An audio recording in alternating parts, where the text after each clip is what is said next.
जय हिंद दोस्तों, कैसे हैं आप सभी। आई होप कि आप सभी बहुत अच्छे होंगे और अपने जीवन में कुछ नया और बेहतर करने का प्रयास भी ज़रूर कर रहे होंगे। तो कमेंट में ज़रूर बताइएगा कि आप सभी की तैयारी जो है वह कैसी चल रही है और आप कौन कौन से एग्ज़ाम की तैयारी कर रहे हैं। स्टार्ट करते हैं हम अपनी क्लास को क्वेश्चन नंबर 1 के साथ। क्वेश्चन नंबर 1 हमें दिया है, पानी और चौक जिसे खड़िया भी कहते हैं उसके मिश्रण को पृथक यानी कि अलग किया जा सकता है। तो हमें बताना है किसके द्वारा इसको अलग किया जा सकता है। तो पानी और चौक के मिश्रण को अगर हमें अलग कर तो हम वाष्पन विधि के द्वारा इसको अलग कर सकते हैं। तो वाष्पन के द्वारा चौक और जो हमारी खड़िया है, चौक जो होती है, और पानी, उसको हम अलग अलग कर सकते हैं। नेक्स्ट है विद्युत केतली में, ये के यहाँ नहीं है, विद्युत केतली में किसके द्वारा पानी गर्म किया जाता है या गर्म होता है। तो आपने देखा होगा जो इलेक्ट्रिक केतली होती है जिनमें आप चाय भी बना लेते हैं, पानी भी गर्म कर लेते हैं, तो इसमें जो पानी गर्म होता है वो चालन के द्वारा होता है। किसके द्वारा होता है? चालन के द्वारा। नेक्स्ट है, अम्लीय वर्षा किसके पर्यावरण प्रदूषण से बनता है। देखिए, जो अम्लीय वर्षा होती है उसमें नाइट्रस ऑक्साइड और सल्फर डाइऑक्साइड उसमें पाया जाता है। सल्फर डाइऑक्साइड ज़्यादा मात्रा में होता है इंस्टेड ऑफ नाइट्रस ऑक्साइड अम्लीय वर्षा में। नेक्स्ट क्वेश्चन है, चर्बी को हजम करने में जो पित्त द्रव सहायता करता है वह स्त्रावित होता है। तो बताना है वो कहाँ से स्त्रावित होता है। तो चर्बी को हजम करने में जो पित्तरस या पित्त द्रव जो इसकी सहायता करता है जिससे वो स्त्रावित होता है, ये होता है हमारे जिगर से। कहाँ से होता है? जिगर से। नेक्स्ट क्वेश्चन है, सिक्कों एवं धातुओं का अध्ययन क्या कहलाता है। देखिए, सिक्कों और धातुओं के अध्ययन को हम कहते हैं न्यूमिस्मेटिक्स। क्या कहा जाता है? न्यूमिस्मेटिक्स। ये क्वेश्चन आपसे बहुत पूछा जाता है, याद रखिएगा, न्यूमिस्मेटिक्स। नेक्स्ट है, दीर्घ दृष्टि दो संपीड़ित व्यक्ति की विशिष्ट दृष्टि से न्यूनतम दूरी होती है। देखिए, दीर्घ दृष्टि दोष में व्यक्ति को, दीर्घ मतलब दूर से, अगर उससे कोई संपीड़ित कोई व्यक्ति है तो उस व्यक्ति की विशिष्ट दृष्टि से न्यूनतम दूरी कितनी होगी हमसे पूछा है, तो वो होती है 25 सेंटीमीटर, 25 सेंटीमीटर। नेक्स्ट क्वेश्चन है, कच्ची गाजर किसका अच्छा स्रोत है। देखिए, कच्ची गाजर जो है ये विटामिन ए का स्रोत है और विटामिन ए की कमी से शरीर में रतौंधी रोग हो जाता है। रतौंधी, जिसे हम नाइट ब्लाइंडनेस भी कहते हैं। और रतौंधी जो है ये बच्चों में भी काफ़ी देखा जाता है, जिससे कि उनमें अंधता का मतलब उनमें अंधता सी आ जाती है या उन्हें दिखाई देना भी बंद हो जाता है। ऐसी कंडीशन भी बन जाती है नाइट ब्लाइंडनेस से, रतौंधी से। तो विटामिन ए इसका एक अच्छा सोर्स है। बाकी इसके अच्छे सोर्स दूध, दही, अंडा और मछली, ये सब इसके अच्छे सोर्स है विटामिन ए के। नेक्स्ट क्वेश्चन है, कोयले के जलने से बनती है, हमें बताना है कोयले के जलने से क्या बनता है। तो कोयले के जलने से बनती है कार्बन डाइऑक्साइड यानी कि CO2।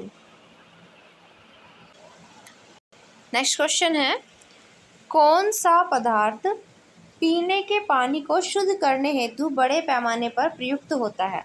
देखिए, अगर आपके घर में टंकी लगी होंगी, जो टंकी का पानी आता है बाहर से, तो उसमें आप देखते हैं जो पीने का पानी होता है उसमें क्लोरीन मिला होता है। तो ये जो क्लोरीन होता है ये पानी को शुद्ध करता है और सबसे ज़्यादा बड़े पैमाने पर क्लोरीन ही पानी में मिलाया जाता है पानी को शुद्ध करने के लिए। नेक्स्ट, ध्वनि का वेग किस पर निर्भर करता है। तो ध्वनि का वेग जो है वो तरंग दैर्ध्य पर निर्भर करता है, ध्वनि का वेग। नेक्स्ट क्वेश्चन देखते हैं, ज्वार सबसे ऊंचा कब होता है। देखिए, जो ज्वार होते हैं, ज्वार भाटा आपने नाम सुना होगा, तो सबसे ऊंचा ज्वार हमसे पूछा कब आता है या कब होता है। तो जब सूर्य और चंद्रमा ये पृथ्वी एक ही ओर इंगित होते हैं, यानी कि सूर्य चंद्रमा पृथ्वी की ओर एक ही दिशा में इंगित होते हैं, एक ही दिशा की ओर होते हैं, तो तब हमारा ऊंचे ज्वार आते हैं सबसे ज़्यादा।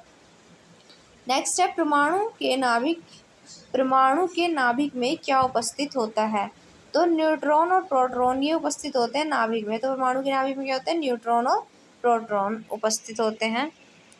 नेक्स्ट क्वेश्चन है, पौधे हमारे लिए क्यों उपयोगी होते हैं।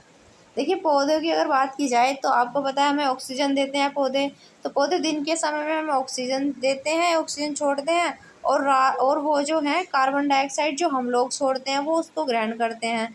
तो इससे क्या होता है, एक बैलेंस बना रहता है, जिससे कि हमारा पर्यावरण जो है वो आसानी से अपना चीज़ें चलती रहती हैं। नेक्स्ट है, बर्फ़ जल पर क्यों तैरती है? देखिए, आपने खुद भी प्रयोग करके देखा होगा कभी ना कभी। जब आप पानी लेंगे और उसके ऊपर एक बर्फ़ का टुकड़ा डालेंगे तो बर्फ़ का टुकड़ा पानी पर तैर जाता है। उसका कारण क्या होता है? तो उसका कारण होता है बर्फ़ का घनत्व। बर्फ़ का जो घनत्व है वो जल से कम होता है, इसलिए बर्फ़ जो होती है वो पानी पर तैर जाती है। नेक्स्ट क्वेश्चन है, रेबीज के टीके की खोज किसने की थी?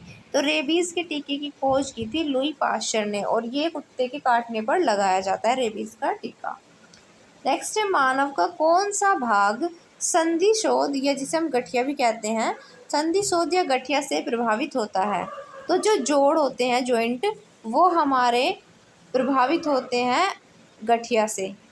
नेक्स्ट है, गर्मी में सफ़ेद रंग के कपड़े गहरे रंग के कपड़ों से अधिक आरामदायक क्यों होते हैं?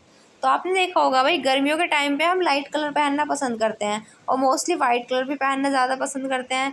क्यों ऐसा क्यों होता है कि हम डार्क कलर के जो कपड़े होते हैं उन्हें हम अवॉइड करते हैं गर्मियों में?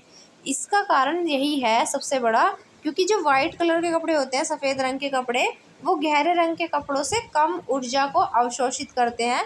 इसी वजह से हम गर्मियों में सफ़ेद कपड़े पहनना पसंद करते हैं, और जबकि हम सर्दियों में पहनना पसंद करते हैं गहरे रंग के कपड़े।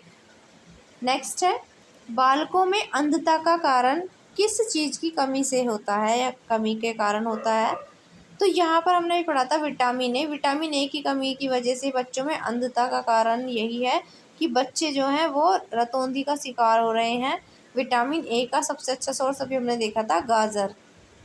नेक्स्ट है, पानी के ऊपर तक भरे एक बर्तन में पानी की सतह पर बर्फ़ का टुकड़ा तैर रहा है, यानी कि एक पानी का बर्तन भरा हुआ है और उसमें पानी की सतह पर एक बर्फ़ का टुकड़ा तैर रहा है।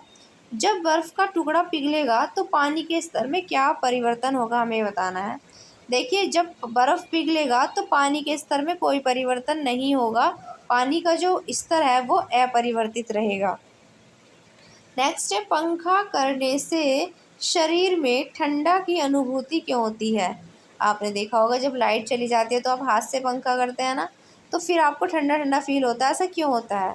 तो ऐसा इसलिए होता है, शरीर पर जो आर्द्रता है उसके वाष्पन के कारण ही हमें ठंडा ठंडा फील होता है। तो शरीर पर आर्द्रता के वाष्पन के कारण ऐसा होता है। आज का क्वेश्चन ऑफ द डे है, शुष्क बर्फ किसे कहते हैं? ये क्वेश्चन हम कर चुके हैं जो प्रीवियस क्लास है उनमें, उनके अंदर। तो अब आपको बताना है शुष्क बर्फ किसे कहते हैं। ठोस कार्बन डाइऑक्साइड को, ठंडा कार्बन डाइऑक्साइड को, कार्बन मोनोऑक्साइड को, या ए और बी दोनों? तो कमेंट में इसका आंसर जरूर बताइएगा कि आपका इसका सही जवाब क्या है। आज की क्लास में हम इतने ही क्वेश्चंस रखते हैं, फिर मिलेंगे कल एक नई वीडियो के साथ। तब तक के लिए अपना ध्यान रखिएगा, और पीडीएफ आपको डिस्क्रिप्शन बॉक्स में लिंक मिल जाएगा, और आप टेलीग्राम से इसकी पीडीएफ भी ले सकते हैं। अब फिर मिलते हैं कल, तब तक के लिए जय हिंद, जय भारत।